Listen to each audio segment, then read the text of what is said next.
Mata Hirage. Gua Rama, beranda kalian hari ini penuh dengan orang yang ngebahas ini ya kan. Lebarkan pahamu, spread your leg. Yap, hari ini nampaknya panas sekali kondisi di YouTube karena Muse Indonesia itu mulai dari episode ketiga nggak akan menayangkan Code season kedua di YouTube mereka. Tapi sebagai opsi lain, kalian bisa menonton episode ketiga ini yang legal di Best Station. Oke, kali ini gua akan breakdown dan bahas detail yang ada di episode ketiga kali ini. Pertama ngomongin soal grafis dulu dong nih ya, yang kemarin sempat downgrade dan banyak dibahas gitu ya. Gimana menurut kalian grafis dari episode ketiga kali ini? Kalau di mataku sih ya, kalau soal grafisnya itu udah kembali normal lagi di episode ketiga kali ini. Dan ya kalau gitu mari kita mulai bahas per scene yang ada di episode ketiga kali ini. Episode ketiga ini dibuka dengan melanjutkan si Manabe dan gengnya yang membuli Kei. Niatnya di sini Ayano itu ingin melihat lebih lama lagi ya wajah lain dari Kei yang dibully. Tapi si Yukimura yang udah gak tahan buru-buru untuk menghentikan si Manabe yang membuli Kei. Berkat itu pembulian Kei pun dihentikan di sana. Setelah melihat kejadian ini, si Ayano pun mulai untuk merencanakan sesuatu tuh ya. Yaitu Ayano itu ingin memanfaatkan konflik Manabe dengan Kei ini untuk memenangkan ujian ya. Dan si Ayano itu ingin menjadikan Kei sebagai rekannya. Untuk menjadikan Kei sebagai rekannya, si Ayano itu harus memanipulasi si Manabe. Ibarat rencana Ayano kali ini, sekali daya membuat 3 pulau terlampaui. Asik. Kelihatan banget kalau soal cerita di episode ketiga kali ini diras ya. Ayano yang ngirim pesan ke Manabe aja kelihatan cepet banget gitu ya. Anime only pasti ada yang nggak ngeh gitu tentang apa yang terjadi karena cepat gitu ya. Kok tiba-tiba si Manabe itu bisa ketemu dengan Kei lagi. Jadi gini, Ayano itu memberikan email anonim kepada Manabe. Ayano memberitahukan ke Manabe kalau si Kei itu sebenarnya adalah korban bully di masa lalu. Dan Ayano juga itu memberitahukan lokasi Kei kepada Manabe juga untuk menggiring Manabe agar membuli Kei. Ayano meminta Hirata untuk menyuruh Kei datang di kapal bagian bawah yang sepi itu ya. Kei udah datang di kapal bagian bawah dan ternyata yang ada di sana itu bukan Hirata tapi malah si Manabe dan gengnya. Ayano sengaja mengatur hal ini untuk menjatuhkan mental milik Kei ya, agar dibully dengan Manabe di sini. Ibarat Ayano itu udah nyiapin panggung gitu ya untuk si Manabe membuli Kei di sini. Dan saat Kei ada di titik terbawah, si Ayano itu akan menjadi pahlawan bagi Kei dan memanfaatkan Kei. Yap, alhasil si Manabe dan gengnya dan ada Rika juga di sini udah tahu fakta kalau si Kei itu adalah korban bully dari email yang Ayano kirim tadi. Mereka pun mulai semena-mena ya terhadap Kei dan membuli Kei secara brutal. Kei itu ditampar tanpa ampun bolak-balik itu ya, dan satisfying banget tuh tamparannya ya.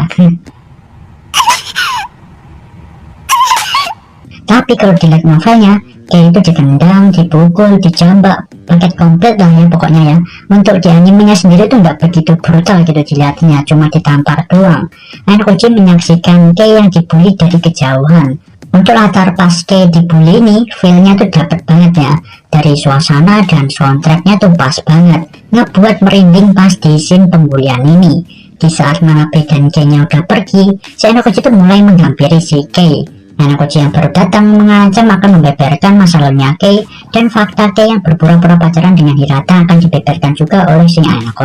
Ayano menyuruh untuk melebarkan pahanya Kei. Tentu aja ini cuma gertakan dari si Ayano doang ya. Dilihat novelnya, bahkan si Ayano itu mengancam sambil membuka resleting celananya tuh ya. Tapi di anime nggak ditampilin tuh ya. Ayano buka resletingnya. Kei merelakan tubuhnya di sini karena masih ada satu hal yang dia sembunyikan, yaitu bekas luka sayatan pisau di bagian kiri atas. Luka ini udah diperlihatkan di episode 1 akhir kemarin ya. Bagi Kei, luka ini adalah salah satu aib bagi dirinya. Kei berkata, apa yang orang tidak berdaya lakukan saat dihadapkan oleh situasi yang ada di luar kendalinya. Orang itu tidak akan melawan dan berkata kalau dia akan dimangsa lagi. Ya, maksud yang dikatakan dari Kei tadi itu adalah kondisi yang Kei alami saat ini. Ketidakberdayaan dan rasa sakit yang Kei alami ketika SD dulu dan masih berlanjut sampai sekarang rasa sakit yang Kei miliki ini. Ayano membalas perkataan Kei dengan menarik nih ya. Ayano menjawab, di dunia ini ada kegelapan yang lebih kejam dari yang kau tahu. Ya, kata-kata ini menjurus ke masa lalu yang Ayano rasakan ya saat ada di White Room. Perkataan ini juga bisa berarti kalau masalah Kei yang saat ini nggak ada apa-apanya ketimbang yang Ayano alami dulu saat di White Room. Di sini kita diperlihatkan pertemuan dari kedua orang dengan masa lalu yang terbilang kelam ya. Anak Uji mulai membuat perjanjian dengan Kei. Dia akan melindungi Kei ke depannya. Anak Uji dari kejauhan tadi itu telah merekam Manabe yang membuli Kei. Kalau Manabe mengusik Kei lagi ke depannya, Anak Uji akan menggunakan rekaman ini untuk mengancam Manabe balik. Kalau video ini dilaporkan ke sekolah, Manabe itu bisa terancam di dropot. Jadi video ini sangat bisa mengancam si Manabe nantinya. Anak Uji ingin Kei untuk menjadi rekannya.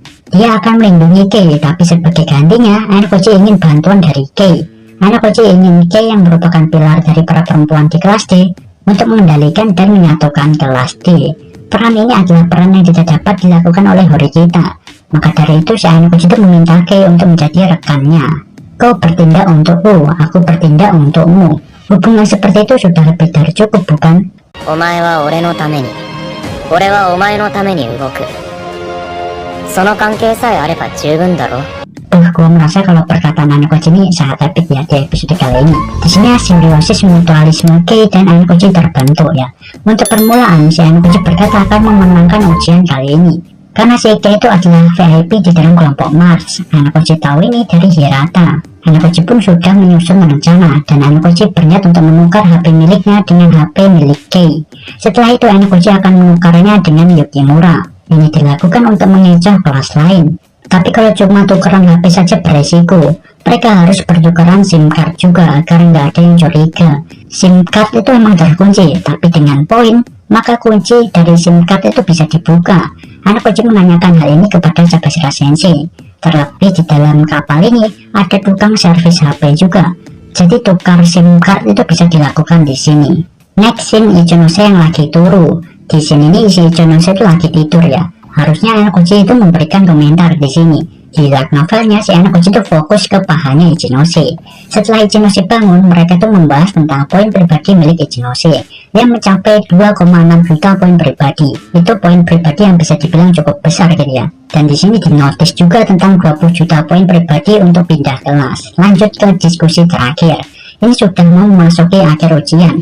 Si Hamaguchi dari kelas B mengusulkan untuk semua orang menunjukkan HP miliknya masing-masing agar tahu identitas VIP. Tapi Machida dari kelas A itu tetap kekeh nggak mau ngambil tindakan apapun. Karena tujuan dari kelas A sendiri adalah tidak adanya perubahan poin kelas. Setelah Hamaguchi menunjukkan HP miliknya kepada semua dan dia itu bukan VIP, semuanya pun mulai mengikuti dan menunjukkan HP-nya masing-masing. Ternyata di sini Yukimura adalah VIP. Enggak sih, Yukimura itu cuma lagi acting doang untuk mengecoh kelas lainnya. Akhirnya kelas lain berpikir kalau VIP-nya adalah Yukimura. Padahal HP yang dibawa Yukimura adalah HP milik Kei. Dan di dalam HP milik Kei tersebut ada SIM card milik Anak Uji. Anak Uji sudah menyiapkan rencana ganda gitu ya. Jadi mereka itu sudah tukeran SIM card. Sumpah men, di sini Yukimura itu wajib banget dapat piala Oscar sih ya. Actingnya itu bagus banget. Sedangkan di sisi lain si actingnya Anak Uji itu datar banget ya. Bikin lawak gitu malah si Anak Uji actingnya. Tapi di sini Ichinose jeli banget ya. Ichinose itu memastikan dengan menelpon HP-nya Anak Uji. Tapi yang berdering adalah HP yang dipegang oleh Yukimura. Ichinose berkata kalau VIP sesungguhnya adalah Anak Uji. Semuanya pun terkecoh dan percaya kalau VIP-nya adalah Anak Uji. Termasuk Yukimura sendiri ya. Anak Uji itu belum bilang kalau HP yang dipegang oleh Yukimura tadi adalah milik Kei. Drill untuk menipu musuh harus menipu teman sendiri. Ichinose berhasil menebak rencana ganda milik Anak Uji di sini ya. Di light novelnya Ichinose itu tahu kalau Anak Uji itu telah mengganti SIM cardnya. Dan di light novel juga harusnya scene ini Anak Uji hanya mengobrol berduaan saja dengan Ichinose tanpa ada si Kei. Tapi di animenya itu mereka malah ngobrol bertiga. Dan ini dia hasil ujian kali ini. Kelompok Anak Uji atau kelompok Mars hasil akhirnya itu mendapat kondisi atau hasil keempat. Perlu diingat untuk kondisi keempat ini, si penjawab itu salah menebak identitas si VIP. Maka dengan itu kelas si penjawab akan minus 50 poin kelas dan si Kei yang merupakan VIP dapat 500.000 poin pribadi. Dan yang mengejutkannya di sini kelas C, kelas Riwan yang menang ya dengan memperoleh 100 poin kelas. Dan di sisi lain si kelas D itu cuma dapat 50 poin kelas saja. Kok bisa cuma 50 poin kelas doang bang? Padahal Koenji nebak bener dan Koenji berakhir di kondisi ketiga. Zap Koenji itu berhasil nebak identitas di kelompoknya dan Kei yang merupakan VIP gagal ditebak jadi plus 50 juga. Harusnya kan kelas D itu dapat 100 poin kelas. Pokoknya seingat gua ada salah satu orang di kelas D yang salah nebak. Jadi kelas mereka yang salah menebak itu minus 50 poin kelas. Jadi kelas D hasil akhirnya cuma dapat 50 poin kelas saja. Dan Ridwan benar-benar udah menjatuhkan kelas A sampai kelas A minus 200 poin kelas. Dan untuk kelas B, kelasnya Ichinose nggak ada perubahan poin, karena kelas Ichinose itu memilih main aman ya, tanpa perlu menebak VIP dari kelas lain, dan identitas VIP di kelas B pun nggak tertebak satupun. Di akhir episode ketiga, si Ridwan itu menyatakan akan mengincar hori kita selanjutnya. Sebelum gue akhiri video kali ini, di sini gue akan coba jabarin beberapa hal yang di-cut di episode ketiga kali ini ya. Yaitu pertama, Shin Sakura yang meminta saran kepada Enokoji tentang ujian kali ini itu di-cut. Lalu Shin Ichinose yang bernegosiasi dengan Katsuragi itu juga di-cut ya. Pokoknya di animenya itu nggak dijelasin tentang diskusi kelompok lain ya. Sedangkan di light novelnya tuh ada sedikit diskusi dari kelompoknya Horikita, tapi nggak ditampilin di animenya. Lalu Hirata juga di sini masih belum menceritakan masa SMP-nya. Untuk masa SMP Hirata mungkin akan ditaruh di next episode kali ya, karena masa SMP Hirata juga itu berkaitan dengan Kei ya. Ya, cerita episode ketiga kali ini itu kelihatan diringkas ya, seringkas-ringkasnya dan diras gitu ya.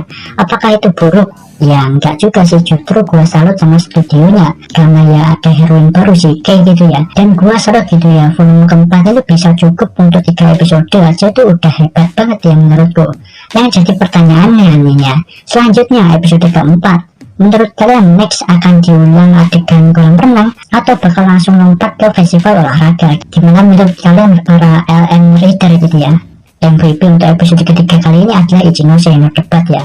Ichinose dapat fan service dan satisfying banget ya suaranya si Ichinose, disuarakan oleh Naotoyama. Naotoyama ini salah satu sayu favorit ya. Jadi episode ketiga kali ini gue dimanjakan dengan suara imutnya Ichinose yang disuarakan Naotoyama.